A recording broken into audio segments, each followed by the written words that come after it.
यहाँ आपको खबर दें, वज़ीर-ए-आज़म शहबाज शरीफ आला सतह वफ़द के हमरा बर्गनस्टॉक स्विट्ज़रलैंड पहुँच गए हैं। फील्ड मार्शल सैयद आसिम मुनीर भी वज़ीर-ए-आज़म के हमरा हैं। वज़ीर-ए-आज़म शहबाज शरीफ आला सतह मुज़ाकरात में शिरकत करेंगे। स्विट्ज़रलैंड इस वक्त दुनिया का मरकज़ बना, जहाँ इसराइल, लेबनानी तंजीम, ईरान, अमरीका जिसमें नायब सदर है, ईरान के वज़ीर ख़ारजा हैं, कतरी वज़ीर-ए-आज़म है, और पाकिस्तान की तरफ से शहबाज शरीफ, फील्ड मार्शल मोहसिन नकवी और नवाज शरीफ अलग अलग वहाँ पहुँचे हुए। अबनाए हरमज़ दोबारा बंद करवा बैठे हैं और सुनने में ही आ रहा है कि जबरदस्ती बिन बुलाए मेहमान बनने भी बेशर्मों की तरह मुंह उठाए हुए जाने लगे हैं स्विट्जरलैंड। लोगों को पता लग रहा है ये मटेरियल कौन सा है। मुनीर भी उनके साथ ही जहाज़ में गई हैं। इसका मतलब है कि वो ये समझते हैं कि ये एक ऐसा पब्लिक रिलेशन एक्सरसाइज है, ये एक ऐसी फ़ोटो अपॉर्चुनिटी है जिसमें से उनको मिस जो है वो नहीं होना चाहिए।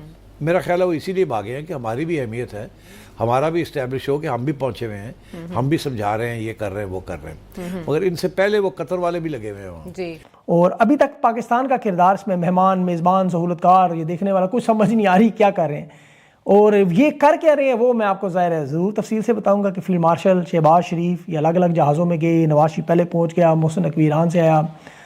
इन्होंने से अपना top security agenda, national security क्यों बनाया हुआ इस वक्त, असल इनका मामला क्या है? वो तो ये बताती हैं कि मीर जाफर, उसके अर्दली और साथ उसके चमचे खर्चे सारे बाजमात जा रहे हैं कि जी हम मुज़ाकरात करवा रहे हैं, हम बीच में बैठ रहे हैं। हकायक कुछ और है। एक कोशिश है कि पाकिस्तान को थोड़ा सा साइडलाइन किया जाए। अच्छा। और ये इसीलिए अब ज़रूरत हो गई है कि पाकिस्तान के जो हाई लेवल लोग हैं इनको बैठना पड़ेगा थ्रू आउट द नेगोशिएशंस। ये ना हो कि ये उठ के वापस आ जाएं और कतरी बैठे रहे वहाँ। कतर ने मुज़ाकरात में मेन किरदार अदा किया। कतर के बगैर फाइनल हो नहीं रहा था मामला। कतर ने अपना वफ्द भेजा तो फाइनल हुआ सब कुछ MOU का। अब कतर का वज़ीर आज़म आ रहा है इन मुज़ाकरात में के दरमियान बैठने के लिए। इधर से दो बिन बुलाए मेहमान। आखिर मान ना मान, मैं तेरा मेहमान, पर तुम्हारी हैसियत क्या है? My attitude is let's get on the ground and actually fix these problems. But they want to do a delicate dance. The Qataris and the Pakistanis want to make sure that we do this in the right way. So I'm trying to be respectful. Given my position of the last year and a half, I have to care about diplomatic protocols all of a sudden. ये तो बहुत सुनते हैं पाकिस्तान की, ये तो हिलते भी नहीं है पाकिस्तान के बगैर। डॉक्टर साहब, अमेरिका के अंदर तो अब वो बातें चल रही है, पाकिस्तान से पूछ के बताएंगे क्या करना है। What do you make of this? This is their policy failure. इनकी लिवरेज ही कोई नहीं है। ये तो सारे का सारा पाकिस्तान और कतर के ऊपर अब डिपेंड करते हैं कि जो वो फैसला करवाएंगे, जो वो करवाएंगे। ओके, एक बयानिया ऐसा बन जाए कि पहले सिर्फ पाकिस्तान की बात हो रही थी, फिर कतर और पाकिस्तान की बात होनी शुरू हो गई, और ये ना हो गया आखिर में कतर की बात रह जाए और हमारी बात नजर ना आए। तो I think they need, the government of Pakistan needs to make sure. नाम तुम्हें दे दिया है कतर ने अगर एंड में कि ठीक है कर लो यार, तुम ले लो लाइमलाइट, तो ठीक है ले लो भाई, लेकिन इतना भी नहीं कर रहे कि चलो यार खाली वज़ीर आज़म चला जाए। नहीं जी, फील्ड मार्शल और वज़ीर आज़म भी जाएंगे, साथ फलाना भी जाएगा, फलां भी जाएगा, फलां भी जाएगा, पूरा कुंभा जाएगा। और पहले जो साफ़ी भेजे हैं वो भी, और शायद और भी साथ ले जाएं पूरा ऑन्ट्राज। ईरान का वज़ीर ख़ारजा फ़ोन उठाता है और पाकिस्तान से कहता है जनाब आप मीडिएटर हैं, कुछ करें। पाकिस्तान से कोई फ़ोन उठाता है और सऊदी अरब को कहता है सर जी तुसी गल करो ना आगे।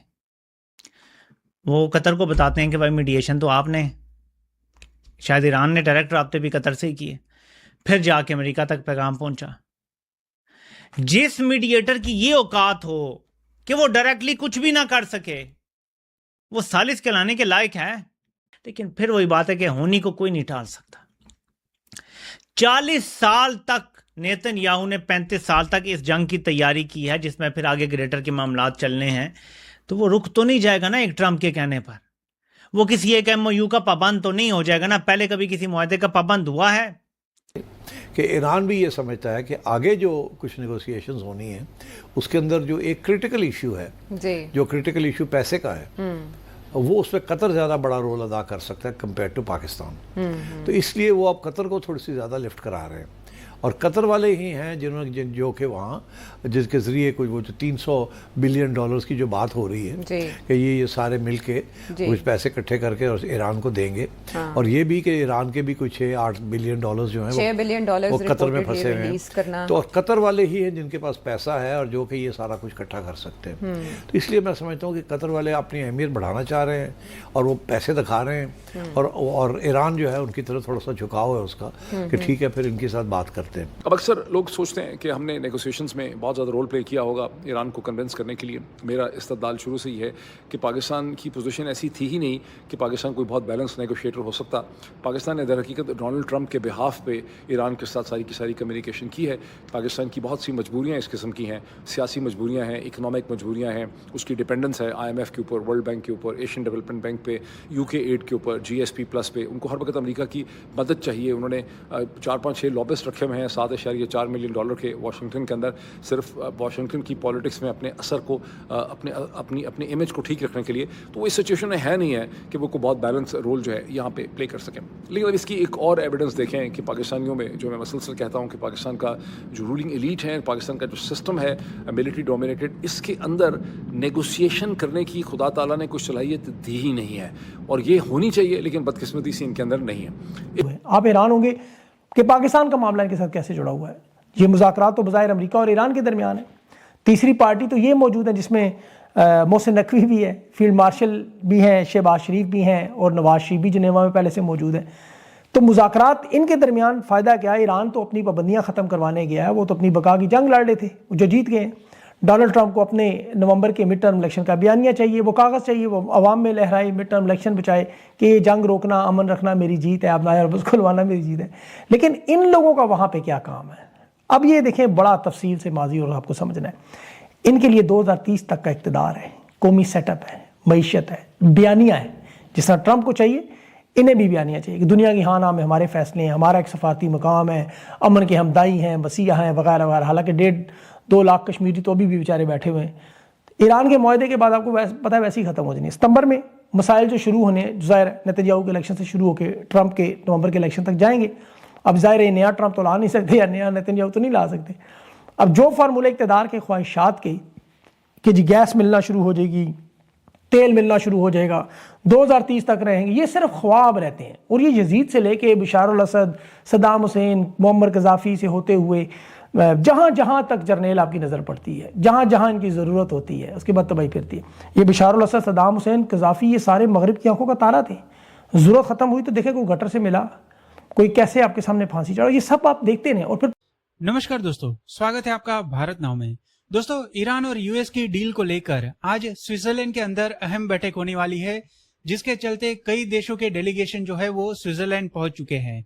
यूएस, ईरान, कतर, फ्रांस, इन सब के डेलीगेशन ऑलरेडी वहां पर मौजूद है। इसी के साथ साथ पाकिस्तानी मिनिस्टर और आसिम मुनीर भी वहां पर पहुंच चुके हैं।